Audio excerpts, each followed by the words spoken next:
Selamat pagi anak-anak. Pagi, Bu. Baik, terima kasih atas kehadirannya pada hari ini. Sebelumnya, Assalamualaikum warahmatullahi wabarakatuh. Waalaikumsalam warahmatullahi wabarakatuh. Gimana kabarnya pada hari ini? Baik, Ibu. Luar biasa, alhamdulillah. Namun sebelum kita memasuki proses pembelajaran, boleh anak-anak, guru sekalian memperhatikan sekelilingnya. Apakah ada sampah di laci dan di sekeliling kursi? Tidak ada, Bu. Tidak boleh ya, berarti aman. Bersih. Baik, alhamdulillah. Kelas kita bersih pada hari ini. Dimana kebersihan adalah salah satu dari iman. Masya Allah. Nah, untuk melanjutkan proses pembelajaran kita pada hari ini, boleh satu orang untuk memimpin doa terlebih dahulu? Saya, Bu. Boleh, disilahkan. Oke, baiklah teman-teman. Sebelum kita belajar, marilah kita berdoa menurut agama dan kepercayaan kita masing-masing. Berdoa di dalam hati, mulai.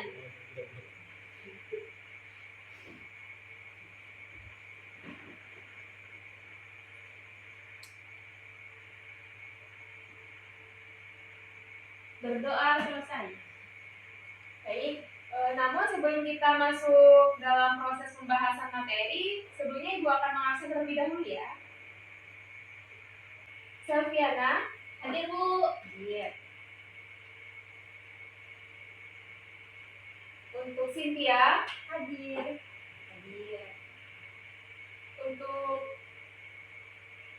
Leon, Sakit, Bu. Sakit, Bu. Dia habis sunatan, Bu. Ada surat izinnya ada? Enggak ada, Bu. Ada nggak Cynthia? Ada ya. Oh mungkin itu mungkin dari pihak keluarga tidak sempat membuat surat dari dokter. Ya, Diizinkan saja. ya, Bu. Nah, kita masuk dalam materi pada hari ini yaitu tentang hubungan kalor dan suhu benda dan wujudnya.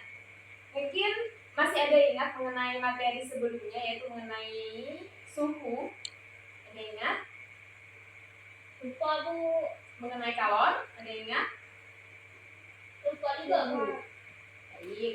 Namun sebelum kita mengetahui hubungan kalor dengan suhu, alangkah baiknya kita mengulas terlebih dahulu materi 2 minggu yang lalu, yang mana materi ini sangat erat kaitannya dengan hubungan kalor dan suhu. Nah, untuk suhu adalah ukuran derajat atau tingkat panas suatu benda, berbeda dengan kalor. Kalor yaitu sebuah tenaga panas yang dapat diteruskan atau diterima oleh satu benda ke benda lain. Jadi lebih simpelnya, suhu itu adalah derajat atau tingkatan panas, berbeda dengan kalor. Kalor itu adalah tenaga panas yang dapat diteruskan maupun diterima dari suatu benda tersebut. Dalam fisika, suhu didefinisikan sebagai parameter yang mengukur tingkat energi kinetik rata-rata dari partikel-partikel yang membentuk suatu benda. Umumnya, benda yang panas memiliki suhu yang tinggi, sedangkan benda yang dingin memiliki suhu yang rendah. Dari sini bisa dipahami? Salah, Bu, sedikit, Bu. Baik. Nah, untuk materi hubungan antara kalor dan suhu, kita akan melakukan eksperimen. Yang dimana nanti di eksperimen ini akan terlihat jelas hubungan antara suhu dan kalor tersebut. Lanjut di dalam materi, suhu dan kalor saling berkaitan karena keduanya memiliki hubungan sebab dan akibat. Perpindahan kalor dapat dibuktikan dan diukur dengan suhu. Salah satunya adalah udara di siang hari terasa lebih panas dari malam hari. Hal ini karena di siang hari kita adanya matahari. Kalau di malam hari kan kita tidak merasakan adanya matahari tersebut. Nah, dari hal tersebut di dalam kehidupan sehari-hari itu salah satu contoh bukti yang mana terjadinya hubungan suhu dan kalor tersebut. Nah, kalor dapat berakibat pada perubahan suhu atau wujud suatu zat. Penerimaan kalor akan meningkatkan suhu dan dapat mengubah zat padat menjadi zat cair. Nanti juga akan kita lakukan eksperimen mengenai perubahan tersebut. Tidak hanya ada itu ya, ada juga zat cair menjadi gas, ada juga sedangkan pelapasan kalor akan menurunkan suhu dan dapat mengubah zat cair menjadi padat atau zat gas menjadi zat cair. Nah, baik, mungkin berikut adalah pengantar materi yang akan kita lakukan eksperimen mengenai hubungan kalor dan suhu. Nah, di sini bisa anak-anak lihat yang dimana untuk melakukan eksperimen hubungan kalor dan suhu kita mempunyai bahan-bahan yang mana yang pertama itu ada cup gelas yang berisi air, ada cup kosong, ada korek, juga ada lilin serta alasnya. Nah, di sini kita melakukan dua eksperimen yang mana yang pertama yaitu merubah zat cair menjadi zat padat. Cobaan yang pertama kita akan melakukan eksperimen merubah zat padat menjadi zat cair. Mungkin dari murid-murid boleh satu orang maju melakukan eksperimen tersebut. Mungkin Selviana atau Cynthia? Selviana aja. Ayo Bu. Oh, boleh. Coba. Nah, baik. Untuk murid-murid semua itu nanti diperhatikan ya dari langkah-langkahnya, dari apa-apa saja yang dibutuhkan alat dan bahan, dan nantinya akan dilakukannya laporan mengenai eksperimen pada hari ini. Ini boleh langsung saja Selviana untuk melakukan. Kita pertama-tama kita menyalakan lilin terlebih dahulu. Ini di depannya Bu. Iya, benar sekali. Mungkin lilinnya ini kan nanti akan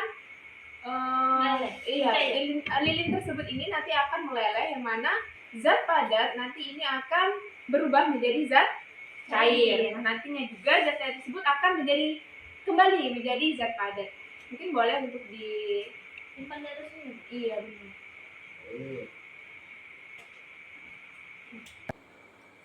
Nah, dia terlihat ya, dia akan mencair ya dari lilin yang sudah dipanaskan tersebut. Nah, baik. Dari sini anak-anak paham? Paham, Bu. Kita coba percobaan yang kedua, yaitu mengenai hubungan antara suhu dan kalor, yang dimana untuk pertama kita akan membakar cup yang tidak ada airnya. Mungkin boleh dilakukan. Di bagian mana Bu? Di bawahnya kita diletakkan di atas lilin ya. Apa yang anak-anak boleh perhatikan apa yang akan terjadi ke cup tersebut. Gak apa-apa sampai dia bolong juga gak apa-apa. Nah, sudah dimatikan belum? Nah,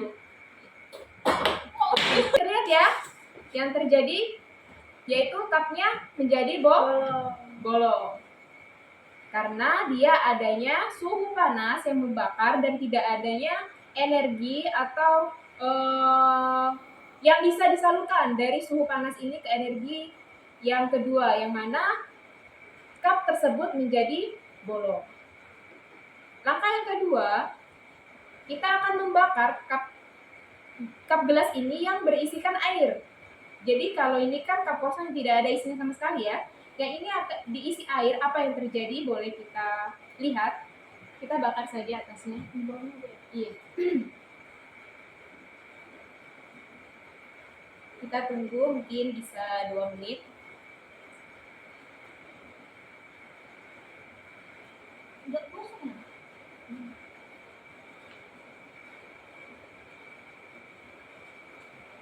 Nah, anak-anak perhatikan ya apa yang terjadi. Jadi dengan adanya air di dalam gelas tersebut itu tidak akan membakar cup gelas ini, yang dimana suhu panas itu dihantarkan ke dalam suhu yang dingin, yang dimana menjadi ini namanya yaitu kalor. Yang panas ini itu api ini dinamakan suhu, yang air ini dinamakan suhu. Transferan dari dua energi ini dinamakan dengan kalor. Boleh sudah. Jadi tidak kenapa ya, boleh dipegang sedikit panas bukan? Iya, karena adanya pentransferan antara dua energi tersebut. Jadi dari sini bisa dipahami? Bisa. Ya, kembali. Nah, berikutlah hasil eksperimen kita pada materi hari ini, yaitu hubungan antara kalor dan suhu serta perubahan wujudnya. Dari eksperimen tersebut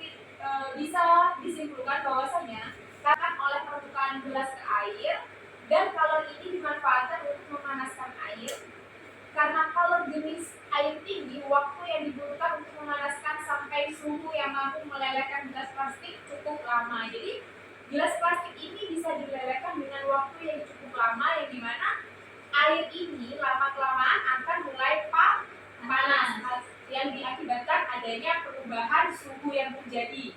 Nah, itu akan mengakibatkan kap gelas ini akan terbakar karena kedua suhu di atas dan di bawah itu sama-sama panas.